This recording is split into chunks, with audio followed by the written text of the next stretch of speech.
channel. Let's learn this. இந்த வீடியோல என்ன பார்க்க போறோம் அப்படின்னா உங்களுடைய 11th standard உடைய first lessonல இருக்கிற நம்மளுடைய டைப்ஸ் ஆஃப் எரர் அப்படின்னு சொல்லியிருக்கோம். ஸோ அதெல்லாம் பார்க்க போறோம்.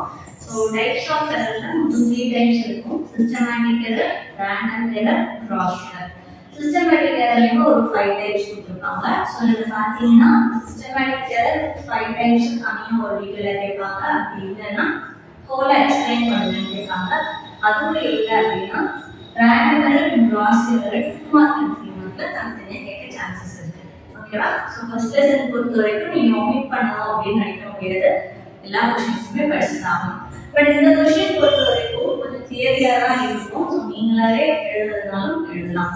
ஓகேவா? First one systematic error. Systematic error அப்படின்னா நம்ம செய்யற எக்ஸ்பெரிமெண்ட்ல நடக்கிற சின்ன சின்ன மிஸ்டேக்ஸ். ஸோ அது எதுவானாலும் இருக்கலாம். பட் கண்டினியூஸா நடக்கிற ஏதோ ஒரு இன்அக்யூரசி தான் என்னன்னு சொல்லியிருக்கோம், எரர் அப்படின்னு சொல்லியிருக்கோம். அதுதான் உங்களோட ஃபர்ஸ்ட் ஸ்டேட்மெண்ட்டாக இருக்கும். ஸோ சொல்லும் போதே ஷார்ட்டாக நான் சொல்லிடுறேன், நீங்கள் அதை மட்டும் மார்க் பண்ணிக்கோங்க. அதை மட்டுமே நீங்கள் அதை படிச்சா போதும். சிஸ்டமேட்டிக் எரர்ல பார்த்தீங்கன்னா systematic error are reproducible inaccuracies that are consistent in the same direction. They occur often due to the problem that persists throughout the experiment. So, an experiment பூராமே அது கண்டினியூஸா வந்துகிட்டே இருக்கிற ஏதோ ஒரு மிஸ்டேக். ஓகேவா? ஸோ அந்த ஸ்டேட்மெண்ட் எழுதி டைப்ஸ் எடுத்து எழுதிக்கணும். அதில் ஃபர்ஸ்ட் பார்த்தீங்கன்னா இன்ஸ்ட்ருமெண்டல் எரர். ஸோ இன்ஸ்ட்ருமெண்டல் எரர்ல பார்த்தீங்கன்னா அதுல என்ன கொடுத்துருக்குன்னா when an experiment is not calibrated properly at the time of manufacture, instrumental error may arise. இந்த ஒரு லைன் போதும். ஒரு எக்ஸாம்பிள் இருந்துச்சுன்னா எக்ஸாம்பிள் எழுதிக்கோங்க. அதாவது மேனுஃபேக்சர் பண்ணும்போது நமக்கு இருக்கிற ப்ரொடியூஸ் ஆன எரர் தான் என்ன அப்படின்னா இன்ஸ்ட்ருமெண்டல் எரர். ஸோ அதை எக்ஸ்பெரிமெண்ட் பண்ணும்போது மிஸ்டேக் வரும்.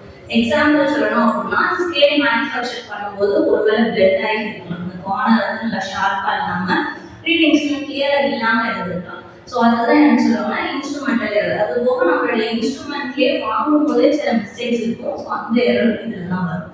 நெக்ஸ்ட் வந்து பார்த்தீங்கன்னா imperfection in experimental technique. So experimental technique example சொல்லணும் அப்படின்னா உங்களுடைய ஸ்பெக்ட்ரோமீட்டர் எடுக்கும்போது டிஸ்டன்ஸ் ஆப்ஜெக்டை ஃபோக்கஸ் பண்ணிட்டு அடுத்துதான் நடுவில் இருக்க ஸ்லிட்டை தின்னாங்க. தின்னானதுக்கு அப்புறம் நீங்க ப்ரிசமையோ கிரேட்டிங்கையோ செக் பண்ணி பார்த்தீங்க அப்படின்னா உங்களுடைய ரேஸ் வந்து கிளியரா தெரியும். ஸோ அப்போ ஃபர்ஸ்ட் ஃபோக்கஸ் பண்ணணும், நெக்ஸ்ட் ஸ்லிட்டை பார்க்கணும், அதுக்கப்புறம் தான் ப்ரிசம் டேபிள்ல ப்ரிசமையோ கிரேட்டிங்கையோ வச்சு உங்களுடைய அந்த முன்னாடி இருக்கிற டெலஸ்கோப்பை மூவ் பண்ணீங்க அப்படின்னா உங்களுக்கு லைட் ரேஸ் தெரியும். ஸோ இதுதான் ப்ரொசீஜர். அந்த ப்ரொசீஜரை ஃபாலோ பண்ணணும் கரெக்டா.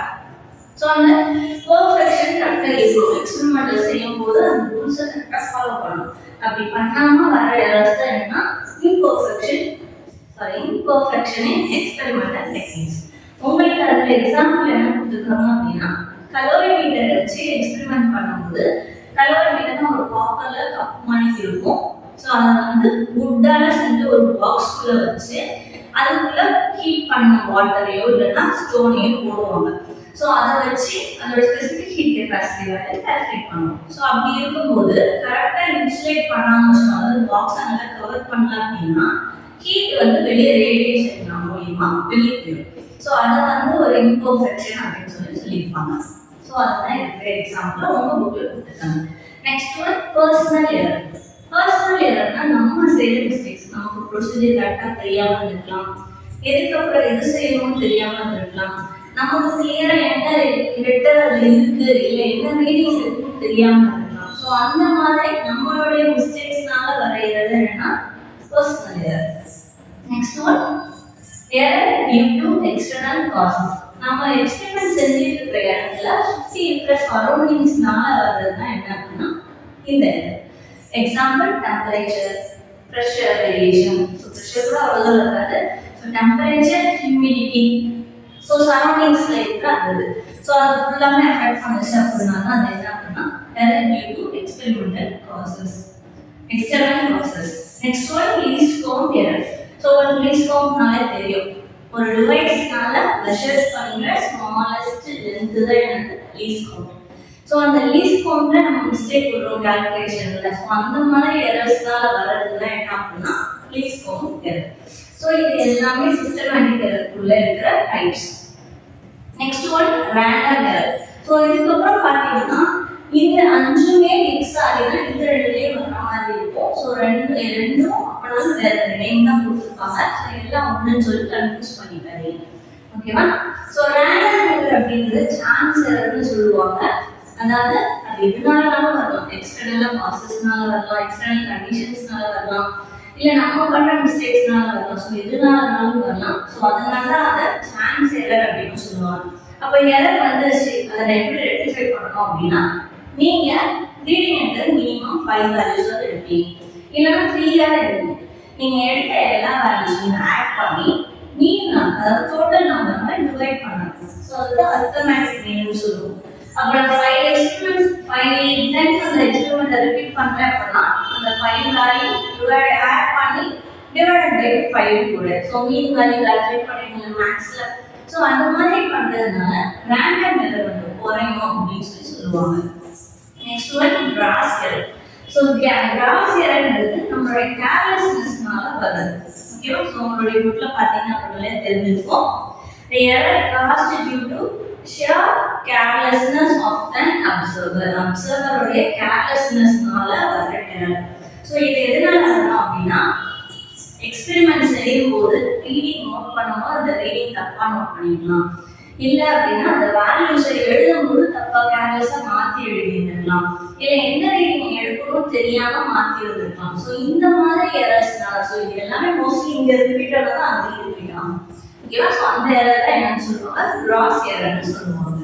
ஓகேவா? நம்ம நீங்க என்ன பண்ணிருக்கோம், எரர் அப்படின்னா நம்ம எடுக்கிற இன்ஸ்ட்ருமெண்ட்ஸ்ல கண்டிப்பா ஏதாவது வேல்யூ வேரியேஷன்ஸ் இருக்கும் மிஸ்டேக்ஸ்னால, அதுதான் என்னன்னு சொல்லுவோம் அப்படின்னா இன்அக்யூரசி சொல்லுவோம். அந்த இன்அக்யூரசி தான் எரர்னு சொல்லுவோம். ஸோ அந்த எரர்ல மொத்தம் உங்களுக்கு 3 டைப்ஸ். Systematic error. சிஸ்டமேட்டிக் எரர்ல பார்த்தீங்கன்னா instrumental error, imperfection in experimental technique, personal errors, error due to external causes, least count error. இதெல்லாம் சிஸ்டமேட்டிக் எரரோட டைப். சிஸ்டமேட்டிக் எரர் மட்டும் ஸ்பெசிஃபை பண்ணிக்கிட்டா இது எக்ஸ்பிளைன் பண்ணி எக்ஸாம்பிளோட சொன்னா போதும். இல்லை அப்படின்னா ஜெனரலா கொடுத்தாங்க டைப்ஸ் ஆஃப் எரர் எக்ஸ்பிளைன் பண்ணுங்க அப்படின்னா systematic error types plus random error என்ன, கிராஸ் எரர் என்ன, இதையும் அதில் இன்க்ளூட் பண்ணிக்கணும்.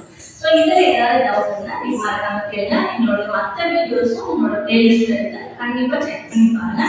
அது போக நம்ம வந்து உங்களுக்கு மிட் டேர்ம் போர்ஷனுக்கு ஃபர்ஸ்ட் மிட் டேர்ம் படிப்பு வர்றதுக்கு டே டு டே கொஞ்சம் போர்ஷன்ஸாக பிடிச்சி கொடுத்துட்டு இருக்கோம். ஸோ உங்களுக்கு படிக்க ஈஸியாக இருக்கும். அதையும் வேணும்னா செக் பண்ணி பார்த்துக்கோங்க. ஸோ இன்னைக்கு இதில் ஏதாவது டவுட் இருந்தால் கேளுங்க.